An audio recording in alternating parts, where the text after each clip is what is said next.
इथे मी तुम्हाला वालपापडीच्या भाजीची रेसिपी दाखवणार आहे. बऱ्याच जणांना आवडत नाही, पण माझ्या पद्धतीने केली तर नक्की आवडेल. आणि प्लस 2 टिपही देते आहे. पूर्ण व्हिडिओ बघा आणि त्याबरोबर माझ्या चॅनलला तुम्ही सबस्क्राईब करत जा आणि माझ्या व्हिडिओला लाईक करत जा. मला मोटिवेशन मिळेल आणि दरवेळेस न्यू व्हिडिओ मी घेऊन येईल.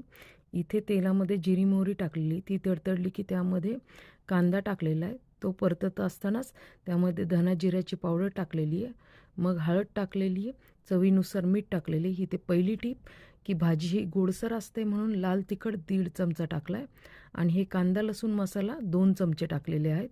हे बारीक गॅसवरच परतून घ्यायचं व्यवस्थित. त्यानंतर ही भाजी टाकायची आहे, ही कमी गॅसवरच परतायची. इथे मी दुसरी टीप सांगते की यावर झाकण ठेवायचे, पण त्यामध्ये पाणी टाकायचे. पाणी आपण ह्यासाठी टाकतो की भाजी लवकर शिजावी म्हणून, ना की त्यामध्ये पाणी टाकायचे. ते बाजूला काढून घ्यायचं. इथे भाजी लवकर शिजलेली आहे. त्यामध्ये आपण 2 चमचे शेंगदाण्याचा कूट टाकलेला आहे.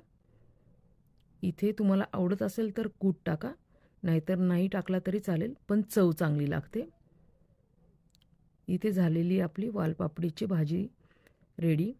असेच नवीन व्हिडिओ पाहण्यासाठी माझ्या चॅनलला सबस्क्राईब करा, लाईक करा आणि कमेंट्स करून सांगा.